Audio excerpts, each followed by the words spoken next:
আসসালামু আলাইকুম রহমতুল্লাহ। স্বপ্নে নামাজ পড়া ও বিয়ে করতে দেখলে কি হয়? প্রিয় দর্শক, আশা করি আল্লাহ তাআলার রহমতে সবাই ভালো আছেন। আজকে আপনাদের জানাবো নামাজ পড়া ও বিয়ে করতে দেখলে কি হয়। তাহলে ইসলামী বিশেষজ্ঞদের মতো এই স্বপ্নগুলো কোন আলামত বহন করে আপনার জীবনের জন্য, তা নিয়ে আজকে আমাদের ভিডিও। বিস্তারিত জানতে শেষ পর্যন্ত ভিডিওটি দেখার অনুরোধ করছি। স্বপ্ন কোমর ঘরে দর্শিত চিন্তাভাবনার নাম হলেও এই স্বপ্ন মানুষের কাঙ্ক্ষিত ভবিষ্যৎ ও স্বপ্নকে আরবি ভাষায় রুইয়া এবং ফার্সিতে খাব বলা হয়।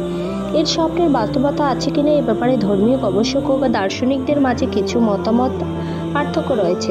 দার্শনিকদের মধ্যে মানুষের চিন্তাভাবনার একটি প্রতিচ্ছবি তার ঘুমের মাঝে ফুটে ওঠে, যার শুধু ধারণা চিন্তাবশত বাস্তবতার সঙ্গে কোনো মিল নেই। তবে ইসলামী জ্ঞান সম্পন্ন বিদগ্ধ আলেমরা এ ব্যাপারে দ্বিমত পোষণ করেন। তাদের বক্তব্য হলো, সব স্বপ্নই মানুষের ধারণা প্রসূত নয়, বরং অনেক স্বপ্ন রয়েছে যা অর্ধবোধক। আবু হুরায়রা রাদিয়াল্লাহু তাআলা আনহু থেকে বর্ণিত, রাসূল সাল্লাল্লাহু আলাইহি ওয়াসাল্লাম ইরশাদ করেছেন, স্বপ্ন তিন প্রকার: রুইয়ায়ে সালেহা তথা ভালো স্বপ্ন, আল্লাহ মহান এর পক্ষ থেকে কোনো সুসংবাদ হিসেবে যা বিবেচক। দ্বিতীয় নম্বর হচ্ছে রুইয়ায়ে শয়াতিন তথা শয়তানের কর্তৃক প্ররোচনামূলক প্রদর্শিত স্বপ্ন। তৃতীয় নম্বর হচ্ছে রুইয়ায়ে নফসানি তথা মানুষের চিন্তা চেতনার কল্পচিত্র।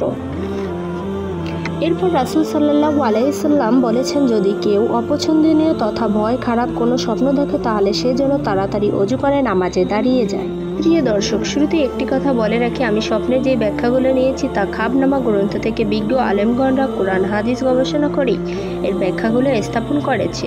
ইউসুফ আলাইহিসসালাম ছিলেন একমাত্র নবী। আল্লাহ রাব্বুল আলামিন মুজিজা স্বরূপ স্বপ্নের সকল ব্যাখ্যাই জানিয়ে দিতেন। রাসূল সাল্লাল্লাহু আলাইহি ওয়াসাল্লাম বলেছেন, স্বপ্ন হচ্ছে আমার নবুয়তের 46 ভাগের 1 ভাগ। প্রিয় দর্শক, এই জন্য রাসূল সাল্লাল্লাহু আলাইহি ওয়াসাল্লাম আরেকটি কথা বলেছেন, স্বপ্ন যদি সত্যি হয়, রাত 12টার পরে দেখা হয় এবং ফজরের নামাজের আপনজুর্ত যদি কেউ পবিত্র অবস্থায় ডান কাঁধে শুয়ে থাকে, খুব দ্রুতই সেই স্বপ্ন সত্যি হয়ে যায়। সেক্ষেত্রে আমাদের করণীয় রয়েছে। করণীয় বলার আগে আপনাদের নামাজ সম্পর্কে জানাতে চাই। যদি কেউ স্বপ্নে নামাজ পড়তে দেখে তাহলে তার আশা পূরণ হবে ইনশাআল্লাহ। যদি কেউ শুয়ে নামাজ পড়তে দেখে তাহলে মনে করতে হবে তার মৃত্যু খুব শীঘ্রই এসে গেছে।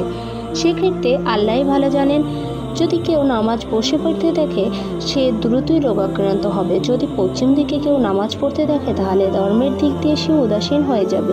পূর্ব দিক দিয়ে যদি কেউ নামাজ পড়তে দেখে তাহলে তার নিকট খুব দ্রুতই হজ নসিব হবে। যদি নামাজ কোনো জামাতের সাথে পড়তে দেখে তাহলে তার নিকট আল্লাহর রহমত অবারিত করতে থাকে। যদি কেউ নিজেকে নামাজের ইমামতি করতে দেখে তাহলে জাতীয় নেতৃত্ব লাভ করার সম্ভাবনা রয়েছে, কেননা ইমাম হচ্ছে নামাজের নেতা।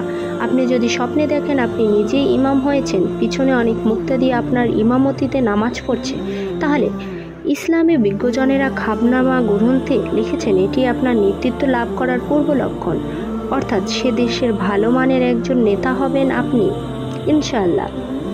কোনো জামাতে যদি নামাজ পড়তে দেখে তাহলে তার সুখ শান্তি এসে আঁকড়ে ধরবে। যদি কেউ বিনা অজুতে নামাজ পড়তে দেখে তাহলে তার রোগাক্রান্ত হওয়ার সম্ভাবনা রয়েছে।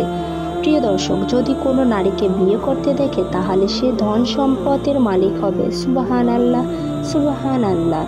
প্রিয় দর্শক, সর্বশেষ বলতে চাচ্ছি, এই স্বপ্নগুলো দেখলে একবারেই নিশ্চিন্ত উপরের ঘটনাগুলো ঘটবে তা 100 ভাগ বলা যাচ্ছে না। আলেম ওয়ালাদের মত অনুসারে কুরআন সুন্নাহ বিশ্লেষণ করে তারা খাবনামা গ্রন্থে তথ্যগুলো উপস্থাপন করেছেন। প্রিয় দর্শক, আপনাদের যদি কোনো প্রশ্ন থাকে তাহলে সেটি আমাদের কমেন্ট বক্সে জানাবেন। আর ভিডিওটি ভালো লাগলে অবশ্যই একটি লাইক দিবেন এবং শেয়ার করবেন। ধন্যবাদ।